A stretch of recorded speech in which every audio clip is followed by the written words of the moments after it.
Hello दोस्तों, श्री राधे राधे। आप सभी का स्वागत है आप सबके अपने यूट्यूब चैनल में। आप लोग सोच रहे होंगे आप लोग कैसे हैं, ठीक होंगे, स्वस्थ होंगे और बढ़िया ही होंगे। तो गल्ला क्यों खा रही है? तो गल्ला आज बैठी हुई है, तो उसके लिए सॉरी। और चलिए वीडियो को लास्ट तक देखते हैं। मकर संक्रांति से लेके महाकुंभ और 14-15 जनवरी का है या तो वो हम जानेंगे। और क्या कहते, मकर संक्रांति के दिन पहले सूर्य देव को पूजन करना या दान करना है। मंगलवार को खिचड़ी बनाए या नहीं, और उस दिन 5 काम जरूर करें। तो वो कौन कौन सी कार्य है दोस्तों, तो वो हम बताएंगे। तो चलिए वीडियो को देर नहीं करते हुए आगे बढ़ाएंगे। तो आप सबसे मैं बता दूं कि मकर संक्रांति के दिन आपको सबसे पहले उठना है, और उठने के बाद तो हम क्या करें, कौन सी ऐसी 5 कामें हैं। तो सबसे पहले हम चलते हैं, और उस दिन बहुत सारे सवाल ये भी रहेंगे कि क्या मंगलवार के दिन पड़ रहे हैं तो हम सिर धो सकते हैं, चाहे वो पीरियड्स में हो चाहे वो ऐसी हो। तो चलिए दोस्तों, अगर आप सबको वीडियो अच्छी लगी तो चैनल को सब्सक्राइब ज़रूर करेंगे, वीडियो को लाइक करेंगे और सबसे ज़्यादा इनको शेयर करेंगे, क्योंकि शेयर करने से जो है आप सबका बहुत सारे पुण्य लाभ होंगे। तो वो आप लोग जानिएगा, और कमेंट बॉक्स में जय सूर्यदेव ज़रूर लिखिएगा। तो चलिए जानते हैं। सबसे पहले हम जानेंगे कि हाँ, क्या हम उस दिन सिर धो के नहा सकते हैं। तो साल में जो त्योहार आते हैं तो उनको कहते हैं वार से बड़ा त्योहार होता है ना। तो उस दिन आप धो भी सकते हैं। ऐसे सोमवार पड़ रहे हैं तो आप सात्विक भोजन ले रही हो तो आप सोमवार के भी धो के रख सकते हैं। नहीं तो वार से बड़ा त्योहार होता है तो त्योहार के दिन भी आप धो सकती है, चाहे पीरियड्स वाली हो चाहे ऐसे हो। फिर उनके बाद आपको क्या, हम उस दिन गंगा स्नान में नहीं जा पाएंगे तो हम क्या करें। तो आपको कुछ नहीं करना है। जो लोग के पास नदी सरोवर पास में है तो चले जाइएगा, और जिनके पास नहीं है तो वो कुछ नहीं करेंगे, सीधा जाके गंगा जल और जल डाल के और उसमें तिल, फिर उनके बाद आपको स्नान करनी है। क्योंकि उस दिन ना तिल का उकटन भी बना के बहुत सारे जगह लगाए जाते हैं और लगाते हैं, तो उससे भी शुभ होता है। और हमारे आने वाले जो समय होते हैं वो बहुत ही अच्छा और सुखमय होता है। तो देख लीजिएगा कि आप उकटन लगा रही हो तो उनका उकटन भी पीस के लगा सकते हो। तो उनके बाद और आपको उस दिन क्या करना चाहिए, तो उस दिन आपको जो कि दान करना चाहिए या नहीं। तो उस दिन दान का ना सबसे बड़ा महत्वपूर्ण है। सबसे पहले सो को उठने से पहले, जैसे स्नान करने के बाद दान करने का कोई सामान तैयार करना मतलब गलत होता है, और नहाने से पहले दान करने का सब सामान सब आपको तैयार करके सबसे पहले रखनी है। फिर आप स्नान करो। और हम कब करें, तो आप सबसे अच्छा है उस दिन तो पूरे दिन ही करते हैं, ऐसा कुछ नहीं है। लेकिन जो स्नान ब्रह्म मुहूर्त वाला होते हैं वो पूरे दिन वाले नहीं होते हैं। तो आप लोग के पास जितना समय हो और आप सब शरीर से स्वस्थ हो तो ब्रह्म मुहूर्त वाला ही स्नान को अपनाएं। और उनके बाद आप चाहो तो अपने घर में पूजा पाठ हवन करो। हवन करने के साथ साथ आपको जो है आप अपने देवी देवता का चाहो तो दही चूड़ा से स्टार्ट करो, चाहो तो आप तिल के लड्डू से स्टार्ट करो। तो आपको पता होगा कि आपकी क्या परंपराएं हैं और कैसे करना है, क्योंकि हमारी बताए हुए में हम जैसे करते हैं वैसे तो आपको करनी नहीं है।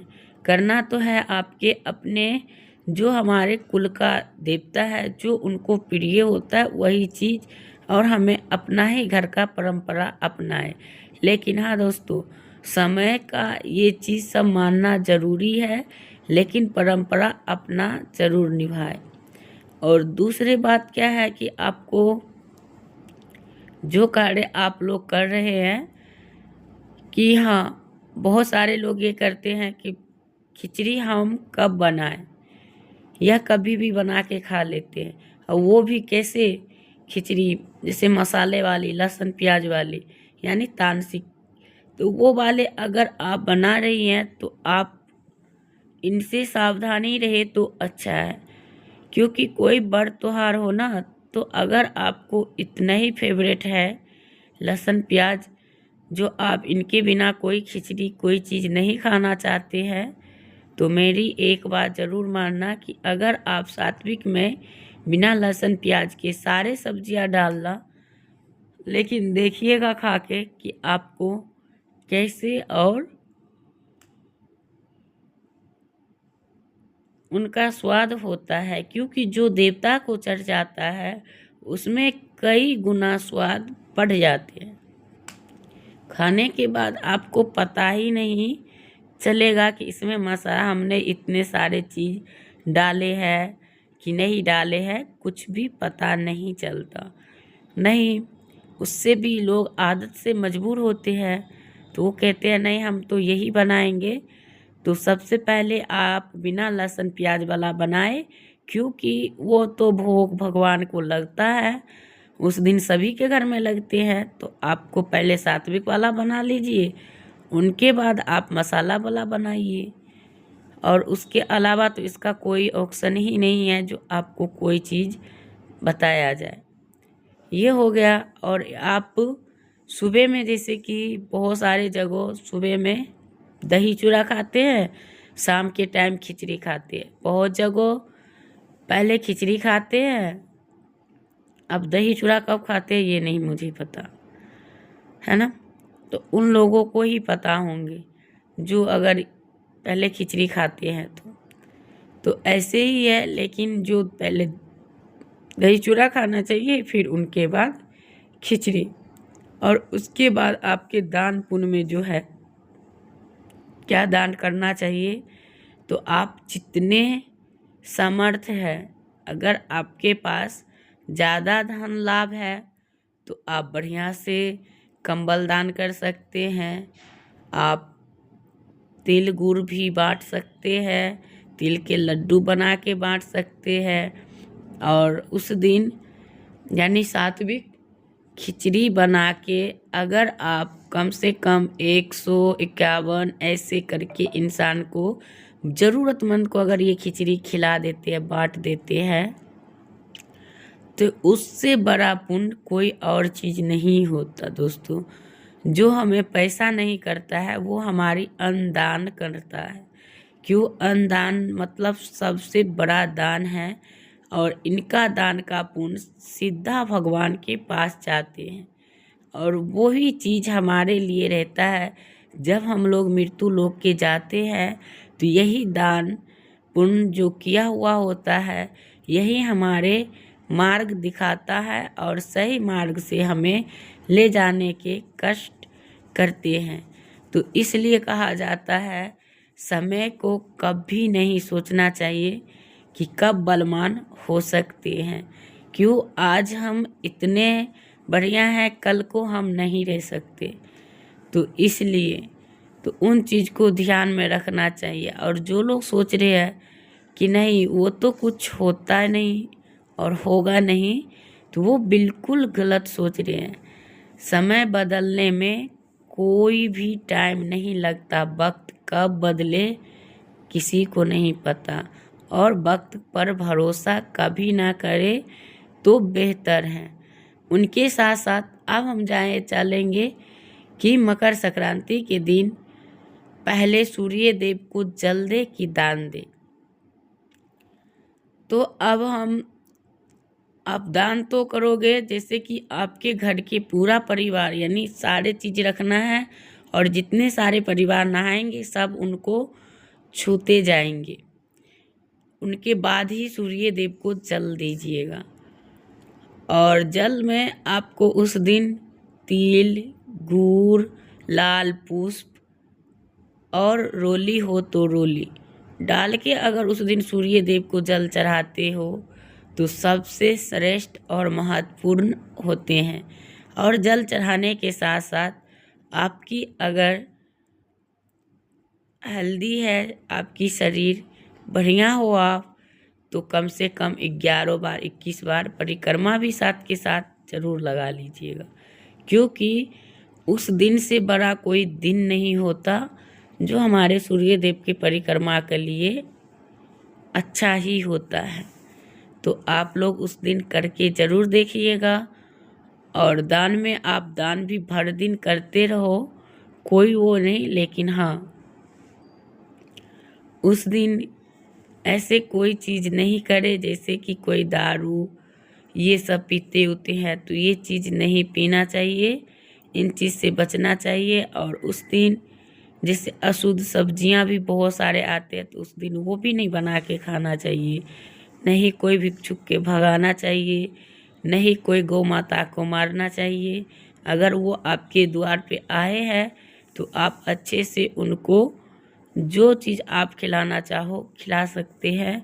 लेकिन हाँ दोस्तों, उस दिन ना सबसे ज़्यादा महत्वपूर्ण ये होता है कि उस दिन गौ माता के अगर मुख में गुड़ और तिल डाल देते हैं, खिला देते हैं, तो सबसे ज़्यादा धन लाभ का योग, और आपके कोई भी ऐसी समस्या आ रही हो जिसमें आपके रुका हुआ कार्य में आपको सफलता नहीं प्राप्त हो रही हो, आप इतने सालों से सारे उपाय करके देख लिए, तो एक उपाय और करना है, वो गौ माता के साथ मकर संक्रांति के दिन करके देखिए।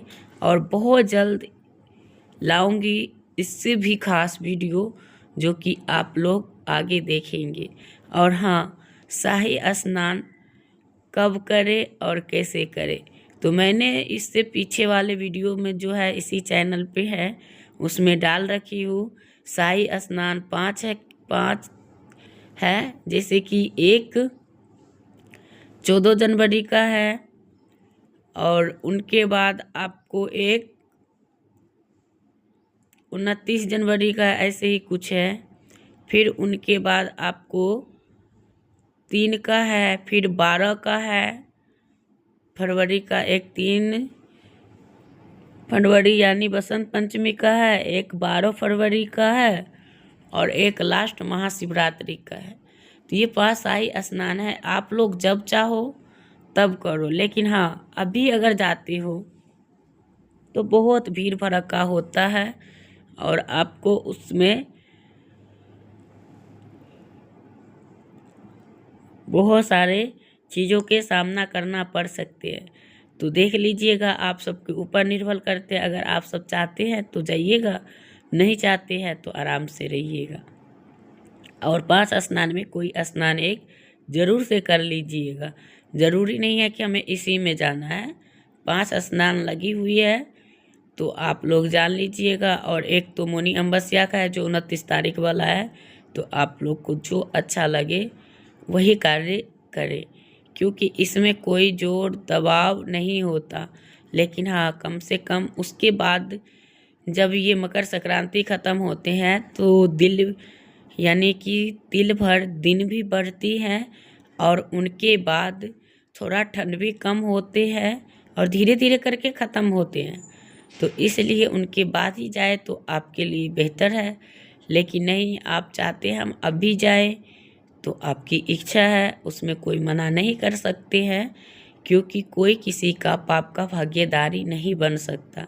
कोई भी व्यक्ति अगर तीर्थ यात्रा पे जाए तो उनको मदद करवा देना चाहिए, लेकिन हाँ, किसी का बाधा बन के नहीं रहना चाहिए। अगर कोई पूजा कर रहा हो और उनकी सामर्थ्य ना हो कि हम कोई ऐसा कार्य करें, उद्यापन करें, चाहे कोई ऐसा कार्य करे जो हम व्रत को अब यहाँ से नहीं करेंगे, तो उनका मदद ज़रूर करिएगा। तो चलिए दोस्तों, वीडियो करूँगी एंड फिर मिलते एक नया वीडियो के साथ। श्री राधे राधे।